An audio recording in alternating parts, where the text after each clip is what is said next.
வணக்கம். மயிலன் சேனல்லேருந்து உங்கள் அருண் பேசுகிறேன். இன்றைக்கி நம்ம என்ன கொள்கை விளக்க குறிப்பு பார்க்க போகிறோம் அப்படின்னா, சுற்றுச்சூழல், காலநிலை மாற்றம் மற்றும் வனத்துறை அந்த டிபார்ட்மெண்ட்டோட கொள்கை விளக்க குறிப்பு தான் பார்க்க போகிறோம்.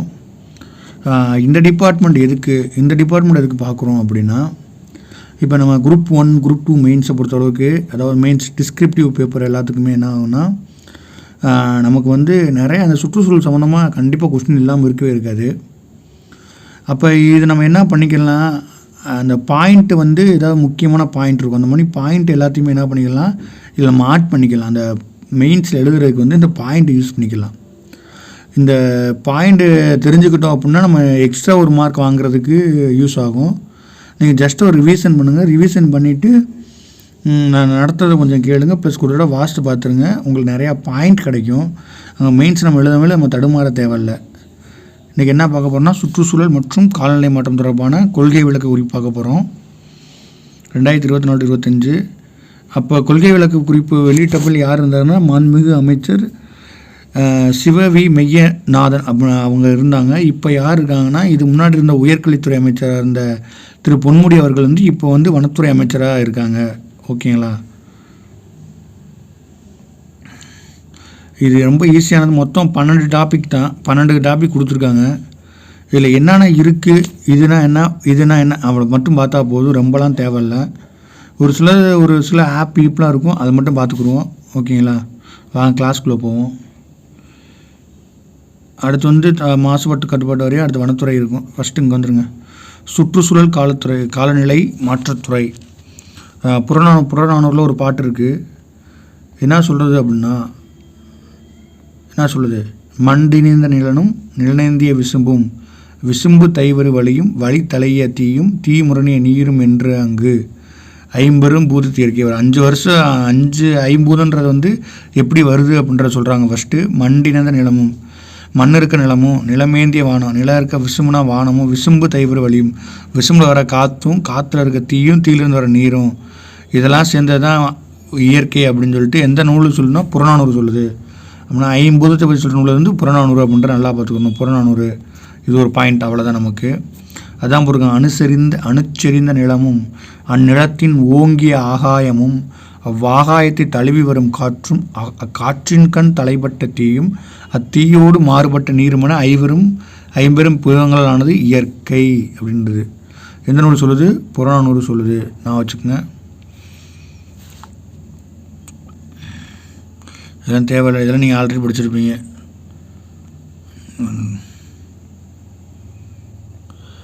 தமிழ்நாடு அரசு வந்து என்ன பண்ணுதுன்னா, சுற்றுச்சூழல் மாசு மற்றும் காலநிலை மாற்றத்திலிருந்து மானிட குலத்திற்கு எதிரான மாபெரும் பேரிடராக கருது அப்படின்னு சொல்லி பாலிசி நோட்டில் போட்டிருக்காங்க. இது முக்கியம். நம்ம இதுக்கு முன்னாடி தெரியும், இந்த ரியோ டி ஜெனீரோ, பிரேசில் இதெல்லாமே படிச்சிருக்கோம். புரியுதா? ஒரு நிமிஷம். ரியோ டி ஜெனீரோன்னு ஒன்று பார்த்துருப்போம். பிரேசில் அப்படின்னு ஒன்று இருக்குது. பிரேசில் நடந்த ரியோ டி ஜெனீரோவில் 1992 ஜூன் மாதம் நடந்த மாநாட்டில் தான் இந்த சுற்றுச்சூழல் சம்மந்தமான எல்லா இதுவுமே கொண்டு வந்தாங்க. இந்த புவியீர்ப்பு மாநாட்டில் குறிப்பு 21 அடிப்படையில் 1995 வந்து இந்த தமிழ்நாடு அரசு வந்து சுற்றுச்சூழல் துறைன்ற ஒரு துறையை வந்து உருவாக்குது. 1995 கொண்டு வராங்க. அந்த ஜிஓன் அடிப்படையில் கொண்டு வராங்க. இதை பொறுத்தளவுக்கு இந்த குறிப்பு 21 அடிப்படையில் தான் அங்கீகரிக்கும் வகையில் தான் கொண்டு வராங்க. அப்படின்னா தான் இது வரைக்கும் கேட்டாங்க. ரியோ டி ஜெனீரோ, பிரேசில் 1992 புவியீர்ப்பு மாநாட்டெலாம் கேட்டாங்க. எந்த குறிப்பின் அடிப்படையில் கொண்டு வராங்க அப்படின்னா குறிப்பு வந்து 21. இந்த 21 நான் வச்சுக்கோங்க. டிகிரி லெவல் ஸ்டாண்டர்ட் யூஸ் ஆகும். வழக்கம் போலனா அந்த நிலைமையை எதிர்கொள்ளணும், சவால்களுக்கு நிலையான தீர்வை கண்டுபிடிக்கணும். அதன் அடிப்படையில் வந்து ஒரு டிபார்ட்மெண்ட்டை உருவாக்கி அதுக்கு பேர் மாற்றம் பண்ணுறாங்க 2022. அது எப்படி பேர் மாற்றம் செய்கிறாங்க அப்படின்னா,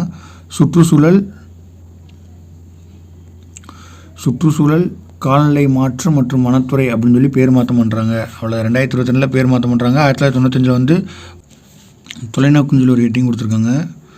தொலைநோக்கை பொறுத்தளவுக்கு என்னென்னா, தமிழக மக்களின் வாழ்வாதாரத்தை மேம்படுத்துவதற்காகவும் தமிழ்நாட்டின் இயற்கை வளங்களை நீடித்த மற்றும் சமநிலையான பயன்பாடு மூலமாக காலநிலை மாற்றத்தின் பாதிப்பிலிருந்து மீட்டு சிறந்த சமூகத்தை உருவாக்குவதே தமிழக அரசின் தொலைநோக்கு திட்டம் அப்படின்னு சொல்கிறாங்க.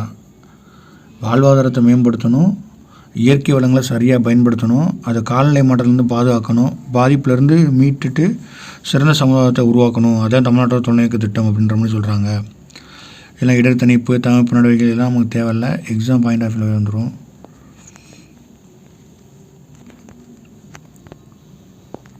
செயல் திட்டங்களை பொறுத்தளவுக்கு மாநில நிர்வாகத்தோட அனைத்து துறையும் ஒருங்கிணைக்கணும், கடலோர மண்டல மேலாண்மை திட்டத்தை அமைக்கணும். தமிழ்நாட்டில் எவ்வளோ கடற்கரை நீளம் இருக்குது அப்படின்னா உங்களுக்கு தெரிஞ்சது ஆல்ரெடி எவ்வளோ இருக்குன்னா 1076 1076 கிலோமீட்டர் நீளம் இருக்கும்.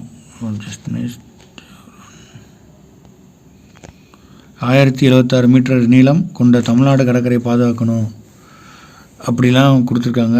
அடுத்து நிலைத்த சுற்றுலா மேம்பாடு, சிறப்பான கடலோர மேலாண்மை உருவாக்கணும், காலநிலை மாற்றத்துக்கு ஏற்ப தகவமைத்து கொள்ளணும், துயரை தணிக்கணும், உள்ளூர் மக்களுக்கு போதிய விழிப்புணர்வு கொடுக்கணும் அப்படிலாம் கொடுத்துருக்காங்க. எரிசக்தி உட்கட்டமைப்பு உருவாக்கணும். இப்போ சூரிய சக்தி இப்போலாம் நம்ம ரினியூவல் நான் ரினியூவல் எனர்ஜி அப்படின்லாம் பிடிச்சிருப்போம். நிலக்கரி எரிக்கிறது, அதனால் CO2 எமிஷன் ஆகும். இந்த மணி எல்லாமே ரினியூவல் எனர்ஜி மூலமாக கொண்டு சூரிய சக்தி, நீராற்றல், ஓத சக்திகள், காற்று சக்தி, இந்த மணி எல்லாமே இந்த மணி தான் கொண்டு வரணும். அதுக்கு உண்டான உட்கட்டமைப்பை உருவாக்கணும். இதனால் காலநிலை மாற்றத்துக்கு நம்ம எதாவது இது பண்ணலாம் அப்படின்ற மாதிரி சொல்கிறாங்க. கார்பன் உலைகளை குறைக்கணும் அப்படின்றாங்க. அடுத்து தமிழ்நாட்டில் நிகர பூஜ்ஜிய கார்பன் அளவு என்ற நிலையை அடைவதற்கு ஒரு செயல்படுறன் சமூகத்தை இணைத்து செயல்படுத்தணும் அப்படின்ற மாதிரிலாம் சொல்கிறாங்க. நிகர பூஜ்ஜிய கார்பன் இந்த பாயிண்டில் நோட் சொல்கிற பாயிண்டில் கொஞ்சம் மண்டையில் ஏற்றிக்குங்க. நிகர பூஜ்ஜிய கார்பன் உமிழ்வு குறைத்தல், இதெல்லாம் நம்ம எங்கே யூஸ் பண்ணணும் அப்படின்னா எக்ஸாம் மெயின்ஸ் எழுத மேல் இதெல்லாம் யூஸ் பண்ணிக்கலாம். அப்படியே வந்துடுங்க. இது அவ்வளோதான். அடுத்து முக்கியமான படத்துக்கு போயிடும். அரசியலமைப்பில் எதெல்லாம் சொல்கிறாங்க, இது ரொம்ப முக்கியம். அரசியலமைப்பில் வழிவகை, சுற்றுச்சூழல் சம்பந்தமாக அரசியலமைப்பில் எதாவது சொல்கிறாங்க.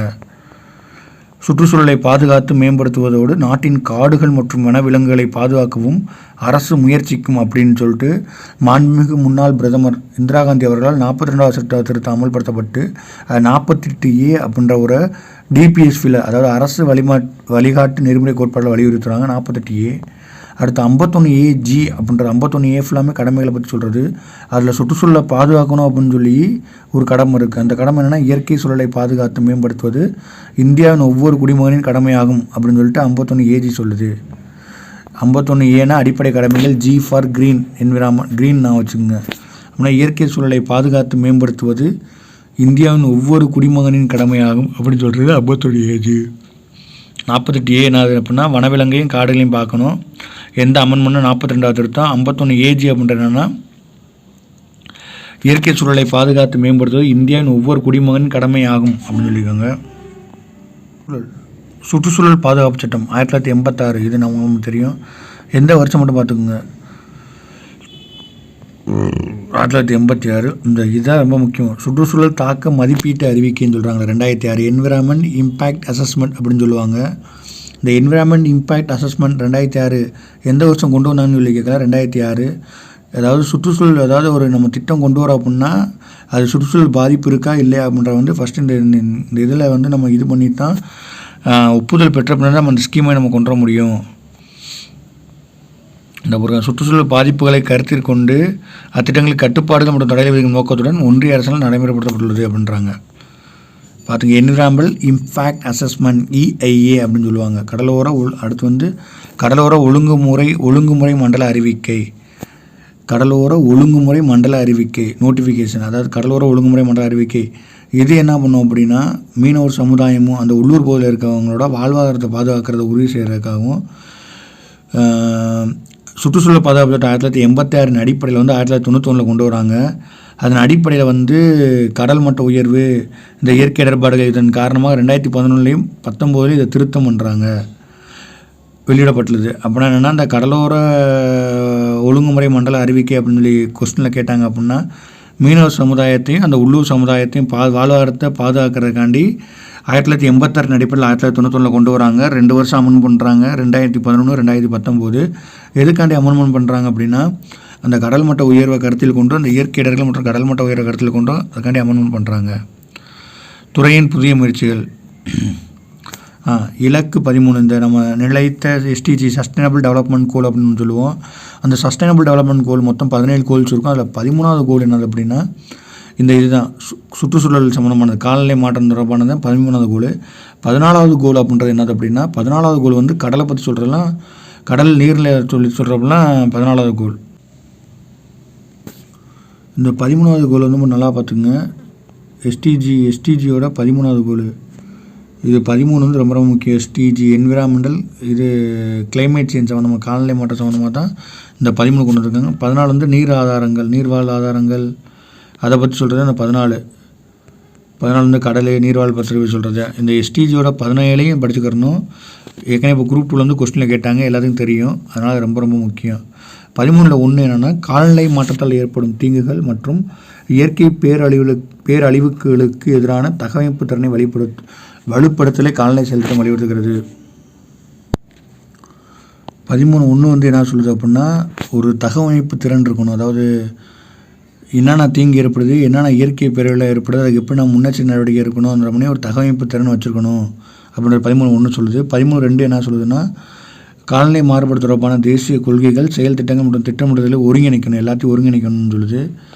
13ல் 3 என்ன சொல்லுது அப்படின்னா ஏற்படும் பாதிப்புகளுக்கு ஏற்ப தகவமைத்து கொள்ளுதல், பாதிப்புகளை மட்டுப்படுத்துதல், பாதிப்பை தடுக்கணும், முன்னெச்சரிக்கை செய்யணும், பொது தேவையான கல்வி அறிவை கொடுக்கணும், விழிப்புணர்வு ஏற்படுத்தணும், மனித மற்றும் விவசாயத்திறனை மேம்படுத்தணும். 13.3 இந்த 3 தேவையில்லை. இந்த 13ல் 1, 2, 3 எதுக்கு படிக்கிறோம் அப்படின்னா இந்த 13 சுற்றுச்சூழல் சார்ந்ததாக இருக்கும் அப்படின்ற ஞாபகக்காண்டி இந்த 3 சொல்கிறோம். ஓகேங்களா? அப்படின்னா காலநிலை மாறுபாடு சொந்தமாக சொல்கிறது என்னென்னா 13ல் 3. இதன் அடிப்படையில் வந்து தமிழ்நாடு அரசு வந்து காலநிலை மாற்றம் குறித்த மாநில செயல் திட்டம் 2.0 அப்படின்ற ஒரு ஸ்கீமை கொண்டு வந்து இந்த 13.1, 2, 3 இது 3ஐயுமே நிலையான வளர்ச்சி எல்லாத்தையுமே ஒருங்கிணைத்து அதை செயல் திட்டம் பண்ணுறக்காண்டி இந்த 2.0 அப்படின்றத கொண்டு வராங்க. அடுத்து மாவட்ட அளவில் வந்து பேரிடர் முன்னெச்சரிக்கை திட்டங்களை வகுப்பதிலையும் வருவாய் மற்றும் பேரிடர் மேலாண்மை இணைந்து செயல்படுகிறது அப்படின்ற மாதிரி கொடுத்துருக்காங்க. அடுத்த டாபிக் வந்துருங்க. காலநிலை மாற்றம் குறித்த தமிழ்நாடு மாநில செயல் திட்டம். காலநிலை மாற்றம் குறித்த தமிழ்நாடு மாநில செயல் திட்டம் TNSAPCC அப்படின்னு சொல்லி கேட்பாங்க. TNSAPCC அப்படின்றோட டெஃபனிஷன் என்னன்னு கேள்வி கேட்கலாம். இல்லை அக்ரானமின்னு சொல்லுவாங்க, இல்லை அப்ரிவேஷன் சொல்லுவாங்க. TNAPCC அப்படின்னா Tamil Nadu, S for state, A for action, P for plan and C for climate change. அதனால் நல்லா தெளிவாக பார்த்துங்க. காலநிலை மாற்றம் குறித்த ஒரு செயல் திட்டம், அதாவது காலநிலை மாற்றம் கூட ஒரு செயல் திட்டத்தை வடிவமைக்க போகிறாங்க, அவ்வளோதான். இந்த TNSAPCC எனப்படும். TNSAPCC Tamil Nadu, Tamil Nadu, S for state, A for action, B for plan and climate change. நான் அது கடைசி இருக்க CC வந்து என்னென்னா கிளைமேட் சேஞ்ச். நல்லா நான் வச்சுக்கோங்க. இது எப்போ கொண்டு வராங்கன்னா 2015 கொண்டு வராங்க. 2015 கொண்டு வந்தாங்க. இந்த செயல் திட்டம் முதலாக மாநில அளவில் காலநிலை மாற்றத்தில் ஏற்படும் பாதிப்புகளை குறித்து இது பண்ணுறக்காண்டி தமிழ்நாடு அரசு கொண்டு வந்திருக்கு. ஓகேங்களா? போதும். இது வந்து காலநிலை மாற்றம் என முக்கிய பிரச்சனை எடுத்துரைக்க வேண்டியதன் அவசியத்தை வலியுறுத்தும் வகையில் தமிழ்நாடு அரசு 2022-2030 ஆண்டிற்கான செயல் திட்டத்தினை 2ஆம் பதிப்பை உருவாக்கியுள்ளது. அது வந்து எப்போ ஆரம்பித்தாங்க? 2 தான். ஃபஸ்ட்டு பதிப்பு வந்து 2015. ரெண்டாவது வந்துன்னா 2022 to 2030 7 வருஷம் கழிச்சு ஆரம்பிச்சிருக்காங்க 2ஆம் பதிப்பு. இதில் மொத்தம் எத்தனை துறைகள் வருது அப்படின்னா 11 துறைகள் வருது. எத்தனை துறைகள் வருது? 11 துறைகள். என்னென்ன துறைகள்? மொத்தம் 11 துறைகள் இருக்குது. அது 1, 2 மட்டும் பார்த்துங்க. கண்டிப்பாக நிறைய விவசாயம் இருக்கணும், நீர் வளங்கள், காடுகள், உயிர் பன்மயம், கடலோர பகுதி, திட்டமிட்ட அறிவு மற்றும் காலநிலை கல்வி அறிவு, குழந்தைகள் மற்றும் இளைஞர்கள் வந்து காலநிலை செயல்பாடில் பங்கேற்க வைக்கணும், பேரிடர் மேலாண்மை மற்றும் தடுப்பு, சுகாதாரம், துப்புரவு, நிலையான வாழ்விடம், மேம்படுத்தப்பட்ட எரிசக்தி திறன் மற்றும் மொழி பயன்பாடு, பாலினம் மற்றும் காலநிலை. மொத்தம் எத்தனை துறைகள் வருதுன்னா 11 துறைகள் வருது. 11 நான் வச்சுக்கோங்க. அடுத்து ரெண்டாவது என்னென்னா தமிழ்நாடு காலநிலை மாற்ற நிர்வாக குழுன்னு ஒரு குழு அமைக்கிறாங்க. இந்தியாவிலே ஃபஸ்ட்டு காலநிலை மாற்றத்துக்கு பிரத்யேகம் அமைக்கப்பட்ட முதல் குழு இந்த நிர்வாக குழு இதுதான் அப்படின்ற மாதிரி சொல்கிறாங்க. வழக்கம் தான் இந்த பாதிப்பு ஆலோசனை பண்ணணும், அந்த இதை பண்ணி தான் வரும். ஒரு செயல் திட்டம் கொடுக்கணும்.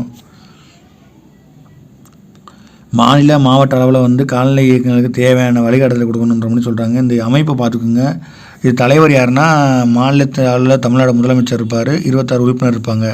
தமிழ்நாடு காலநிலை மாற்ற நிர்வாக குழுவோட அமைப்போட தலைவர் யாருன்னா முதலமைச்சர் இருப்பாங்க. அது போதும்.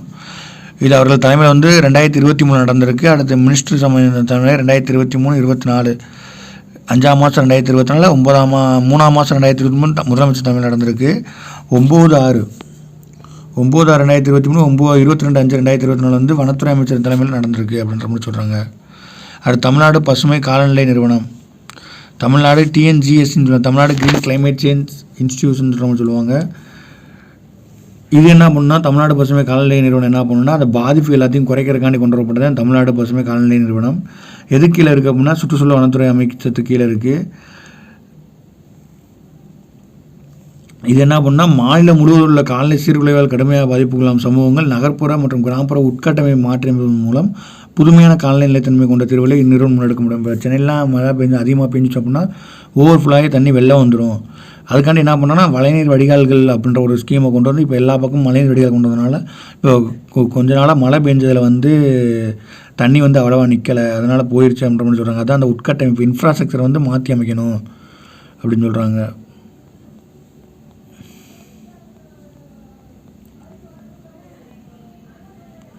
இந்த தமிழ்நாடு காலநிலை நிறுவனத்துக்கு கீழே ஒரு 4 அமைப்புகள் இருக்குது. என்னென்ன இருக்குன்னா, பசுமை தமிழ்நாடு இயக்கம், கிரீன் தமிழ்நாடு மிஷன். ரெண்டாவது என்ன இருக்குன்னா, தமிழ்நாடு ஈரநில இயக்கம், மூணாவது தமிழ்நாடு காலநிலை மாற்ற இயக்கம், நாலாவது தமிழ்நாடு நெய்தல் மீட்சி இயக்கம். இப்போ பாருங்கள், தமிழ்நாடு பசுமை தமிழ்நாடு இயக்கம் அப்படின்னு என்ன இருக்கும், கிரீன் தமிழ்நாடு மிஷன் அப்படின்ற ஒன்றில் மரம் வளர்க்கணும். எத்தனை சதவீதம் இந்த இலக்கை நான் வச்சுக்கோங்க, 33% இலக்கத்தை நம்ம அடையணும். காடு மற்றும் மரங்கள் வளர்க்கணும். எது இல்லைன்னா தமிழ்நாடு பசுமை தமிழ்நாடு இயக்கத்தில் மர வளர்ப்பு தான், காடு மற்றும் மர வளர்ப்பு தான். இதில் வந்து உள்ளூர் ரகம் மற்றும் பாரம்பரிய ரக மரம் நடணும் அப்படின்னு சொல்லியிருக்காங்க. அவ்வளோதான்.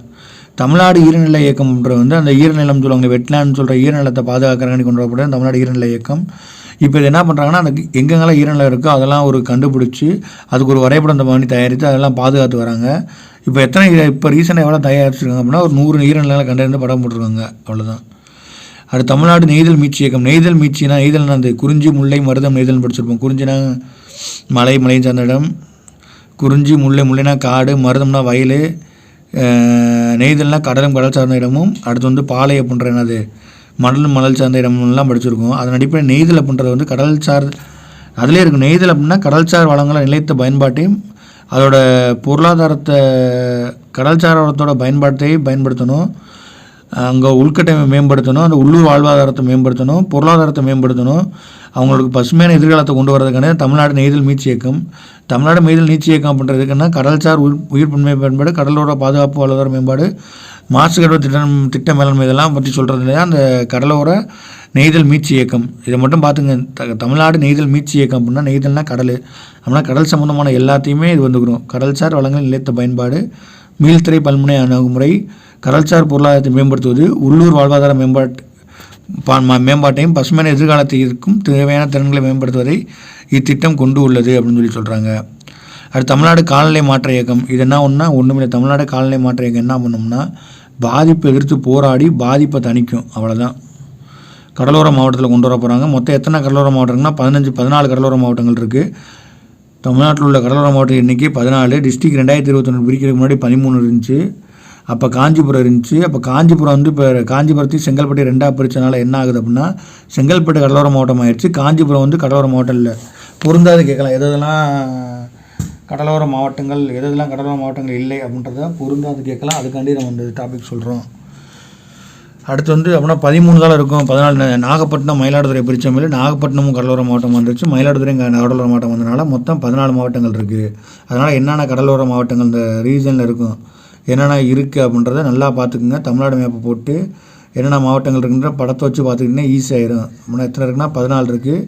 இதுக்கு முன்னாடி படித்தது 13. காஞ்சிபுரம்ன்றது வந்து கடலோர மாவட்டமாக இருந்துச்சு 2021 முன்னாடி. டிஸ்ட்ரிக்ட் பிரித்ததுக்கப்புறம் காஞ்சிபுரம் இல்லை, செங்கல்பட்டு. இப்போ நாகப்பட்டினம் மட்டும் இருந்துச்சு. இப்போ நாகப்பட்டினம் மயிலாடுதுறை ரெண்டையும் பிரிச்சிருக்காங்க. ஓகேவா? மேற்பார்வையிடணும், பிரச்சனையை ஒருங்கிணைக்கணும். அதனால் இயக்குனர் தலைமையில் கொண்டு வந்திருக்காங்க. அப்படின்னா அந்த தமிழ்நாடு காலநிலை மாற்ற இயக்கம் வந்து யாரோட தலைமையில்னா டைரக்டர் தலைமையில் இருக்கும் அப்படின்ற பார்த்துக்குங்க. இதெல்லாம் கருத்தரங்கம்லாம் தேவையில்லை. இயற்கை அடிப்படையிலான தீர்வுகள் மூலம் காலநிலை மாற்றத்திற்கு ஏற்ப கடலோர வாழ்விடங்களை மறுசீரமைப்பு செய்தல். அப்படின்னா கடலோர வாழ்விடங்களை மறுசீரமைப்பு பண்ண போகிறாங்க. எப்படி அப்படின்னா இயற்கை அடிப்படையில் எப்படி அதை கொண்டு வருவாங்க? ஒன்றும் இல்லை. இப்போ சுனாமிலாம் இருந்துச்சு அப்படின்னா, சுனாமிலாம் பார்த்தீங்கன்னா அந்த அலையாயத்து காடுகள் இருந்துச்சுன்னா சுனாமிலாம் உள்ளே வராதுன்ற மாதிரி சொல்கிறாங்களா, அந்த மாதிரி தான். அலையாயத்து காடுகள், அலையாத்தி காடுகள், இந்த சவுக்கு மரம், பனை மரம், முந்திரி மரம் இதெல்லாம் நட்டு வைக்கலாம். இதன் மூலம் வந்து நம்ம உயிர் கேடயங்களாக பயன்படும்ன்ற மாதிரிலாம் சொல்லியிருக்காங்க. இந்த அலையாத்தி காடுகள் இந்த கடற்புல் மற்றும் பவளப்பனை வளர்ச்சியை பாதுகாத்து மேம்படுத்துவது, இது எல்லாமே ஒரு முக்கிய பங்கு வகிக்குது. அதன் அடிப்படையில் அலையாத்தி செடிகள் நடும் 195 ஹெக்டேர் பரப்பில் வந்து அலையாத்தி செடிகள் நட்டிருக்காங்க அப்படின்ற டீட்டெயில் கொடுத்துருக்காங்க. அடுத்து வந்து 90 ஹெக்டேர் அளவில் சவுக்கும் 12 ஹெக்டேர் அளவில் பனை மரக்கன்றுகள் நடும் பணியில் மேற்கொள்ளப்பட்டிருக்காங்க. இப்போ நம்ம ஏதாவது மீன்ஸ் எதுவும் கேட்டாங்க அப்படின்னா இதெல்லாம் இந்த இயற்கை மூலமாக வந்து உயிர்க்கடை அமைக்கலாம் அப்படின்னு சொல்லிட்டு இந்த மரத்தில் எடுத்துக்காட்டாக எழுதலாம். அப்போ நம்ம ஒரு பாயிண்ட் எக்ஸ்ட்ரா கிடைக்க வாய்ப்பு இருக்குது. அடுத்து கார்பன் செறிவூட்டல் திட்டம், இது ரொம்ப முக்கியம். இந்த வேடை மட்டும் நோட் பண்ணிக்கேன். கார்பன் செறிவூட்டல் திட்டம் இது ஒன்றும் இல்லை, இந்த வெளியே போகிற கார்பன்லாம் பூமியில் புதைச்சி வைக்கணும், அவ்வளோதான். இதுதான் கார்பன் செறிவூட்டல் திட்டம். என்ன பண்ணும், வெளியே போகிறத ஃபுல்லாக பூமியில் மண்ணில் புதைச்சி வச்சோம் அப்படின்னா அந்த மண் வந்து நல்லா ஊட்டச்சத்து மண்ணோட ஊட்டச்சத்து அதிகரிக்கணும். அதனால் நிலத்த நீரை மேம்படுத்தலாம்ன்றோம். இதனால் கார்பன் சேமிக்கிறனால தாவரங்களோட வளர்ச்சி அதிகமாக இருக்கணும். இதனால் விவசாயியோட பொருளாதாரம் மேம்படும் அப்படின்னு சொல்லிட்டு இந்த ஸ்கீமில் கொண்டு வராங்கன்னா கார்பன் செறிவூட்டல் திட்டம் அப்படின்றது என்னன்னா ஒன்றும் இல்லை, கார்பன் வந்து நிலத்தில் புதைச்சி வைக்கணும் அப்படின்றதான் சொல்கிறாங்க. அவ்வளோதான், இதை பார்த்துக்குங்க.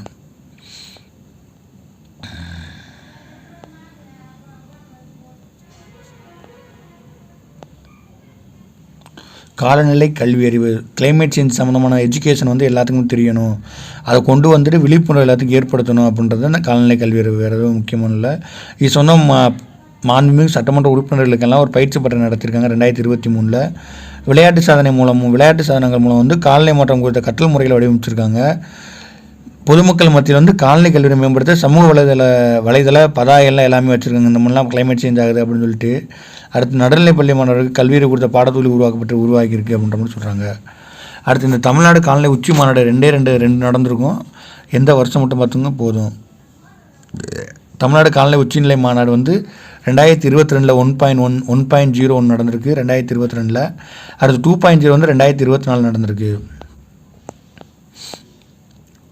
1.1 வந்து 2022 காலநிலை உச்சி மாநாடு 2022, 2.0 வந்து 2024 பிப்ரவரி 28. நல்லா நான் வச்சுங்க, வருஷத்தை நான் வச்சுங்க. காலநிலை திறன்மிகு கிராமங்கள் அப்படின்னா காலநிலை திறன்மிகு கிராமங்கள் என்ன இருக்கும், கிராமத்தை வந்து அந்த காலநிலைக்கு ஏற்ற வடிவமைக்கணும், அவ்வளோதான்.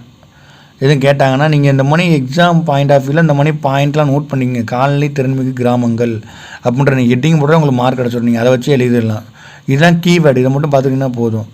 நிலைத்த வளர்ச்சி இலக்கை ஊராட்சி செலவில் கொண்டு வரணும். எதிர்கால சந்ததிக்கு ஊராட்சி செலவில் வந்து வளர்ச்சியை கொண்டு வரக்காண்டியும் சுற்றுச்சூழலை பாதுகாக்கிறக்காண்டி உள்ளூர் மக்கள் வந்து இயற்கை நிலையை பாதுகாத்து சுற்றுலா மீட்க வேண்டிய இந்த மாதிரி இந்த காலநிலை கிராமம் கொண்டு வந்திருக்காங்க. இது இயற்கை சுற்றுச்சூழல் அமைப்பு பாதுகாத்தல், உள்ளூர் சமுதாயங்களின் சவால்கள் மற்றும் பாதிப்புகளை புரிந்து கொள்ளணும், காலநிலை மீள்தன்மையை உருவாக்கணும், இந்த மாதிரிலாம் கொடுத்துருக்காங்க. ரொம்ப அந்த இதன் அடிப்படையில் வந்து திட்டத்திற்காக அடையாளம் காணப்பட்டுள்ள என்ன பார்த்தீங்கன்னா எல்லாமே இந்த இதாக தான் இருக்கும். குளிக்கிற இடம் ரெண்டு இருக்கும், குற்றாலம், ஒகேனக்கல், படகு போகிறது. அடுத்து பார்த்தீங்க அப்படின்னா இந்த அலையாயத்து காலில் இருந்தெல்லாம் சொல்லுவாங்களே, பிச்சாவரம், முத்துப்பேட்டை, கோடியக்கரை இதெல்லாம் இருக்கும். அடுத்து சாமி 2 பேர், ராமேஸ்வரம், திருச்செந்தூரும். அடுத்து ஒகேனக்கல், இது ஊட்டி, ஏற்காடு, கொடைக்கானல், பழவேற்காடு. இது ரொம்ப முக்கியம். காலநிலை மாற்ற பாதிப்பை மீட்டெடுக்கும் புராதன சின்னங்கள், காலநிலை மாற்றத்தை மீட்டெடுக்கும் புராதன சின்னங்கள் சொல்லி 2 மனப்பாடம் பண்ணிக்கங்க. எங்கெங்கே இருக்குன்னா அன்னை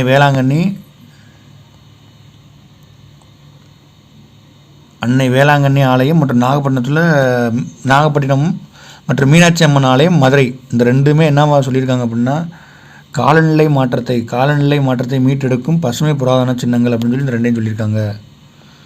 இதனால் அங்கே என்னென்ன இருக்கும் அப்படின்னா வழிபடுத்தலங்கள், சூரிய சக்தி விளக்குகள், நீர் மேலாண்மை பண்ணுறதுக்காண்டி வெப்ப மேலாண்மை, பசுமையாக்குதல், கோயில் குளங்களின் சூழல் மறுசீரமைப்பு, நெகிழி மற்றும் நுண்ணெகிழி அகற்றுவதற்கான செயல்பாடுகள் மேற்கொள்ளப்படும் அப்படின்ற மாதிரி சொல்லியிருக்காங்க.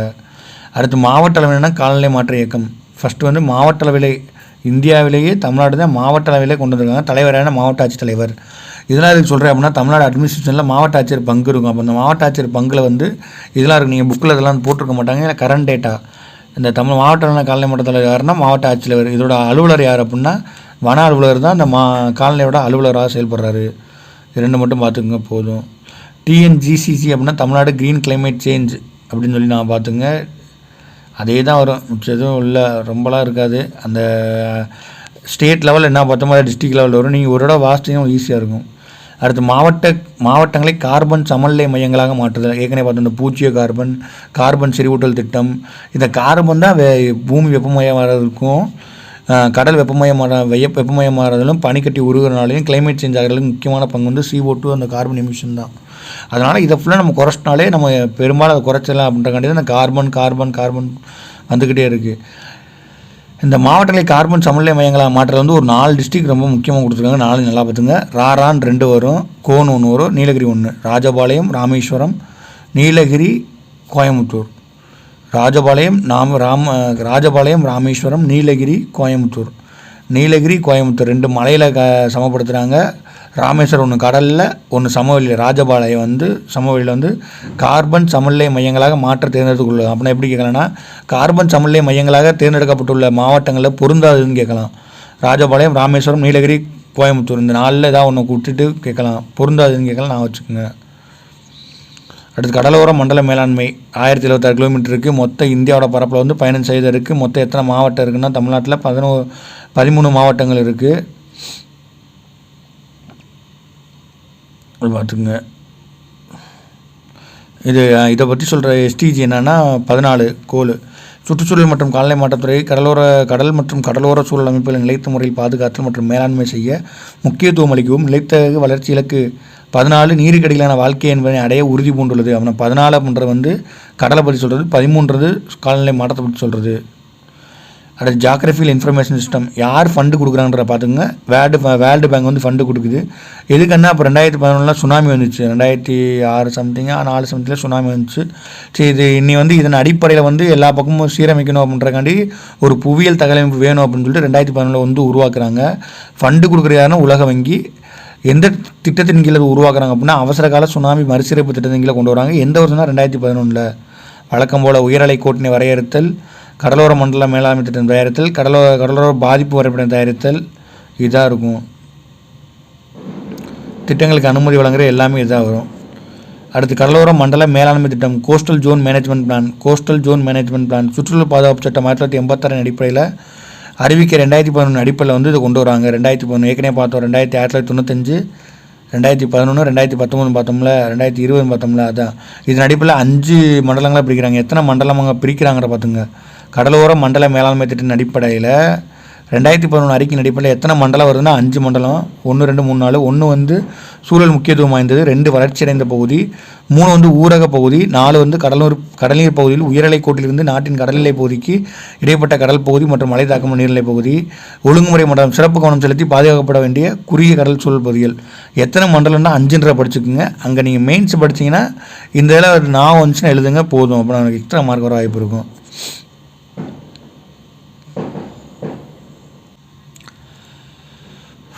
இந்த கடலோர மண்டலம் மேலாண்மை திட்டத்துக்கு வந்து 2018 வந்து ஒப்புதல் வந்து மத்திய அரசு. தமிழ்நாட்டோட கடலோர மண்டல மேலாண்மை திட்டத்துக்கு வந்து எப்போ ஒப்புதல் அளிக்கிறாங்கன்னு பார்த்துங்க.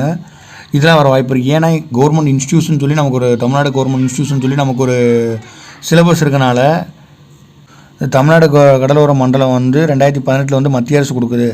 இதன் அடிப்படையில் மொத்தம் எத்தனை வரைபடங்கள் உள்ளடக்கிய ஒரு திட்டத்தை உருவாக்கிறாங்கன்னா 117 வரைபடத்தை உள்ளடக்கியிருக்காங்க. இது கேட்க வாய்ப்பு இருக்குது. 117 வரைபடம் 2018 மத்திய அரசு ஒப்புதல் கொடுக்குது. இது 3 எக்ஸாம் பாயிண்ட் வைஃபில் கேட்க வாய்ப்பு இருக்குது. மிச்சம் எல்லாமே அதே மாதிரி தான் இருக்கும். அதுபடி இது இன்னும் கொடுத்துருப்பாங்க. நீங்கள் உங்களுக்கு டைம் இருந்தால் லைட்டாக ஒரு ஜஸ்ட் ரிவிஷன் பண்ணிக்கோங்க. நெட்டில் டவுன்லோட் பண்ணுங்கள்.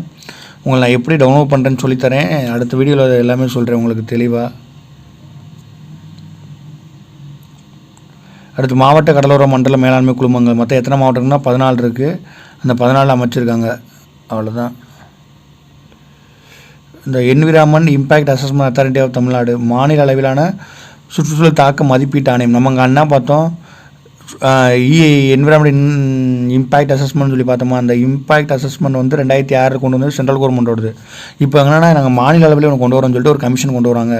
2006 அடிப்படையில் வந்து கமிஷன் எப்போ கொண்டு வராங்க அப்படின்னா, ஒரு நிமிஷம் ஜஸ்ட் 2022 கொண்டு வராங்க.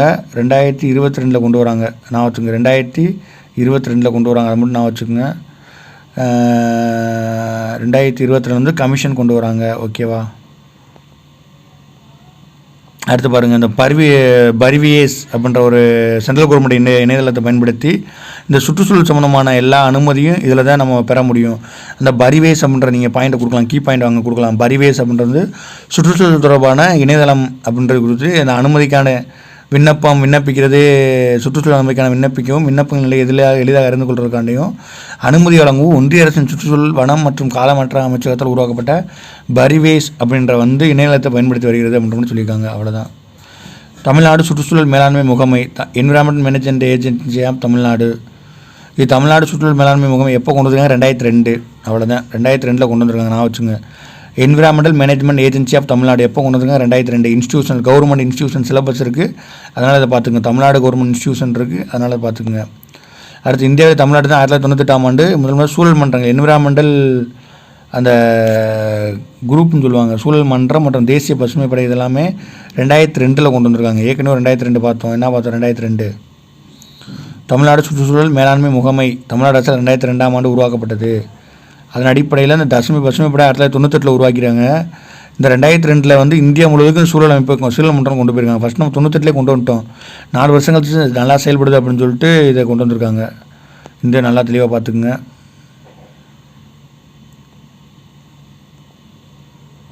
அடுத்து ENVIS அப்படின்னா என்விரான்மெண்டல் இன்ஃபர்மேஷன் சிஸ்டம். 1982 ஒன்றிய அரசு கொண்டு வந்திருக்கு இந்த என்விரான்மெண்டல் இன்ஃபர்மேஷன் சிஸ்டம். அப்போ அதன் அடிப்படையில் 2002 சுற்றுச்சூழல் துறை இயங்கி வருது. என்ன பண்ணுவாங்கன்னா, வழக்கம் போல் தான் அந்த தகவல் சம்பந்தமான எல்லா வித்தியாசத்தையும் கொண்டு வருது, பார்க்குறது, விழிப்புணர்வு பிரச்சாரங்கள் சொல்கிறது, சுற்றுச்சூழல் அறிக்கை வெளியிடணும். இதுதான். அதை ஒரு இடம் நீங்கள் பார்த்துட்டிங்கன்னா உங்களுக்கு ஈஸியாக புரிஞ்சிடும். அதை பார்த்துக்குங்க, போடுங்க. தமிழ்நாடு முதல்வரின் பசுமை புத்தாய்வு திட்டம். இது என்ன பண்ணுவோம், ஒவ்வொரு மாவட்டத்துக்கு ஒரு இளைஞரை இது பண்ணி இந்த காலநிலை மாற்றம் சம்பந்தமான எல்லா டீட்டெயில்ஸ் எல்லாத்தையும் அந்த அண்ணா இன்ஸ்டியூட் மூலமாக ட்ரைனிங் கொடுத்துட்டு இதை எல்லா டீட்டெயிலும் அந்தந்த மாவட்ட ஆட்சியர்கள் ஆலோசனை கொடுக்குறது இந்த தமிழ்நாடு முதல்வரின் பசுமை முத்தாய்வு திட்டம் செயல்படுத்துகிறது. மொத்தம் 38 மாவட்டத்துக்கு 38 இளைஞர் நியமிக்கப்பட்டு ஒவ்வொரு மாவட்டத்திலும் பணியமர்த்தப்படுவாங்க. அவங்க மாவட்ட ஆட்சியர் அலுவலகத்தில் பணிபுரிவாங்க. அடுத்து பசுமை பள்ளிக்கூட திட்டம். பசுமை பள்ளிக்கூட திட்டம் அப்படின்றதுனா என்ன, பேர் என்ன, பசுமை பள்ளிக்கூட திட்டம். எல்லாமே அங்கே என்ன கொண்டு வருது, சூரிய ஒளி பம்புகள் இதெல்லாம் பயன்படுத்தி எரிசக்தி மேம்படுத்துறது. அடுத்து அந்த கழிவுநீர் இதெல்லாம் கரெக்டானது. காலநிலை மாற்றத்தை எதிர்கொள்ள வேண்டியுள்ள இளைய தலைமுறை மற்றும் சிறுவர்கள் அதனை ஏற்பதற்கும் அதன் பாதிப்பை தடுப்பதற்கும் தயாராக வேண்டியது அவசியமாகும். இது இளைய தலைமுறையிலிருந்து கொண்டு வந்தால் தான் இதெல்லாம் கொண்டு வர முடியும். அதுக்காண்டி தான் காலநிலை மீள்திறன் கொண்ட பள்ளி உட்கட்டமைப்பை உருவாக்குறதுக்காக இந்த பசுமை பள்ளிக்கூட திட்டம் தொடங்கப்பட்டது. பள்ளி உட்கட்டமைப்பு எப்படி இருக்கணும், கால மீள்திறன் கொண்ட பசுமை உட்கட்டமைப்பை உருவாக்குறதுக்கு அந்த மணி இருக்கணும். அப்படின்னா தான் அதுக்காண்டி தான் கொண்டு வந்திருக்கன்றவன்னு சொல்லியிருக்காங்க. அவ்வளோதான், இது முடிஞ்சிச்சு.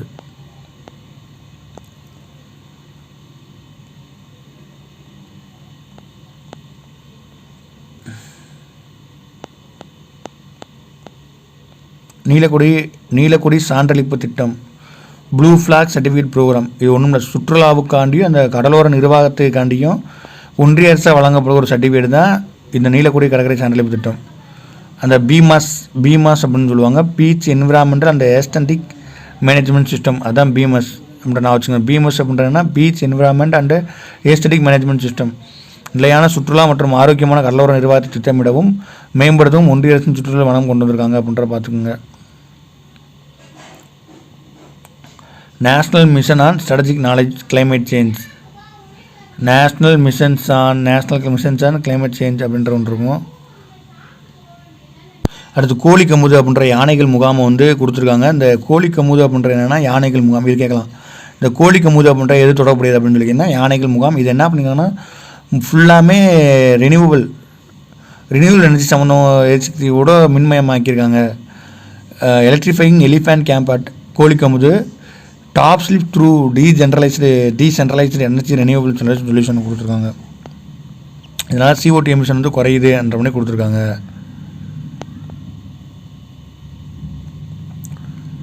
ஆண்டி முக்கிய செயல்பாடுகள் பார்த்துக்குங்க.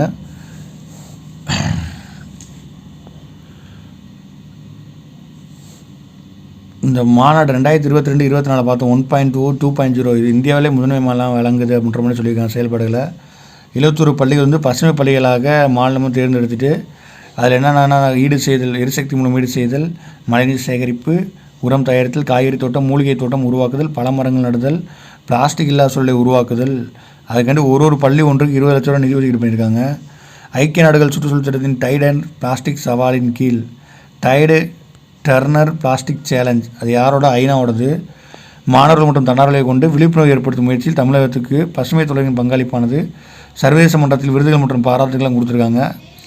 திட்டத்தின் முன் 450 சுற்றுச்சூழல் சார்ந்த விழிப்புணர்வு நிகழ்ச்சிகள், இந்த முதலமைச்சர் புத்தாக்க திட்டங்களில் 400 விழிப்புணர்வு நிகழ்ச்சி நடத்தியிருக்காங்க. சூழல் விழிப்புணர்வு விருதுகள்லாம் கொடுத்துருக்காங்க. அவ்வளோதான். இது வரைக்கும் நம்ம இந்த சுற்றுச்சூழல் சம்மந்தமானது எல்லாத்தையும் பார்த்தாச்சு. அந்த டாபிக் ஒரு ரொம்ப முக்கியமான டாபிக்.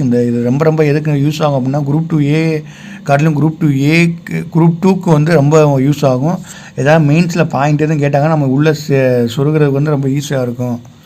சரி, இது 2வது வீடியோ மாசு கட்டுப்பாட்டு வாரியம் சம்மந்தமாக அடுத்த இதில் பார்ப்போம். நன்றி, வணக்கம். மகிழன் சேனல் உங்கள் அருண்.